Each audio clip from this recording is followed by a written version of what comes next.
যে লোক জীবনে ভালো কাজ করবে সর্বদা, সে সেটা নিজের কল্যাণের জন্যই করবে। কিন্তু যে সবসময় মন্দ কাজ করবে, মন্দ কাজের সাথে জড়িত থাকবে, সে তার জীবনে কুফলই ডেকে আনবে। আমরা সবাই জানি শূন্য স্থান পূর্ণ হয়ে যায়, কোনো না কোনোভাবেই তা পূর্ণ হয়ে যায়।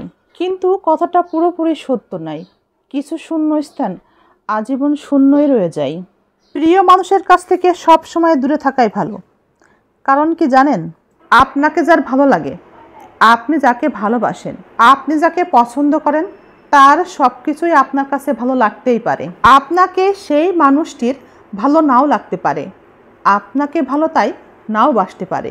অবৈধ মেলামেশা, সে নারীতে নারীতে হোক, নারী পুরুষে হোক, অথবা পুরুষে পুরুষেই হোক, কোনো অবৈধ মেলামেশা করা ব্যক্তি যতই ভালো পানি দিয়ে গোসল করুক না কেন, যতই পবিত্র পানি দিয়ে গোসল করুক না কেন, সে ব্যক্তি আর কখনোই পবিত্র হবে না। মৃত্যুর পর কিয়ামতের ময়দানে সে আল্লাহর সামনে নাপাক অবস্থায় উঠবে। একজন নারী একজন অর্থশূন্য পুরুষের হাতটি শক্ত করে যেমন ধরে রাখতে পারে, ঠিক তেমনি তার শখের পুরুষের কাছ থেকে অবহেলা, অযত্ন, অসম্মান পেলে সেই হাতটা সে ছেড়েও দিতে পারে। মনে রাখবেন, বিশ্বাস এবং প্রকৃত ভালোবাসা খুবই মূল্যবান, যা সবাই পায় না। ভুলে যাবেন না, পৃথিবীর প্রত্যেকটা মানুষের জীবনেই খারাপ সময় আসে, আর এই খারাপ সময়ই ভালো সময়ের বার্তা বহন করে। প্রত্যেকটা খারাপ সময়ের সমাপ্তি ভালো সময়ের সূচনা ঘটায়। আমরা জানি পানি জাহাজকে ডুবিয়ে দেয়, কিন্তু আসলে তা না। জাহাজ যখন নিজের শরীরে ছিদ্র তৈরি করার সুযোগ দেয়, তখনই পানি জাহাজকে ডুবিয়ে দেয়। তাই আপনিও আপনার জীবনে তৃতীয় ব্যক্তিকে ছিদ্র তৈরি করার সুযোগই দিবেন না, তা না হলে এই তৃতীয় ব্যক্তি আপনাকে ডুবিয়ে ছাড়বে। জীবনে অনেক বেশি বন্ধুর প্রয়োজন হয় না। যার জীবনে একের অধিক বন্ধু আছে, সে নিজেই কারো বন্ধু নয়। দুনিয়াতে যার উত্তম জীবনসঙ্গী আছে, তার কোনো বন্ধুর প্রয়োজনও পড়ে না। দুনিয়াতে যার জীবনসঙ্গী খারাপ হয়, তার জীবনে শত্রুর প্রয়োজন হয় না।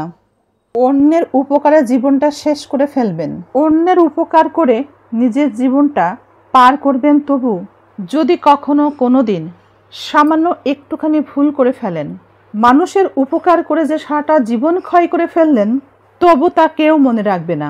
চোখের পলক ফেলতে না ফেলতেই আপনার সকল অবদান তারা ভুলে যাবে। মানুষ সত্যিই এতটাই অকৃতজ্ঞ।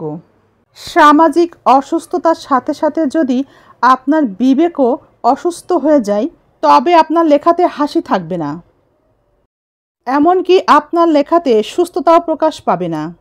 যারা বলেন মানসিক শান্তির অভাব, এটাকেই পুঁজি করে যারা সঙ্গীকে কষ্ট দিচ্ছেন, সঙ্গীর সাথে অভিনয় করছেন, সঙ্গীকে ভালোবাসতে পারেন না, প্রতিনিয়ত তার মন ভেঙে দিচ্ছেন, জীবনে কষ্ট দিচ্ছেন, তারা আসলে মানসিক শান্তিটাকে অজুহাত হিসাবেই দেখাচ্ছেন। তাদের উদ্দেশ্যেই বলবো, মন দিতে না পারলে মন ভাঙবেন না, সুখ দিতে না পারলে কষ্ট দিবেন না, আর ভালোবাসতে না পারলে ভালোবাসার অভিনয় করবেন না, অভিনয় করে কারো জীবন নষ্ট করবেন না। এভাবে কারো মন ভাঙা, কারো জীবন নষ্ট করা ঘৃণিত কাজ এবং জঘন্য পাপ।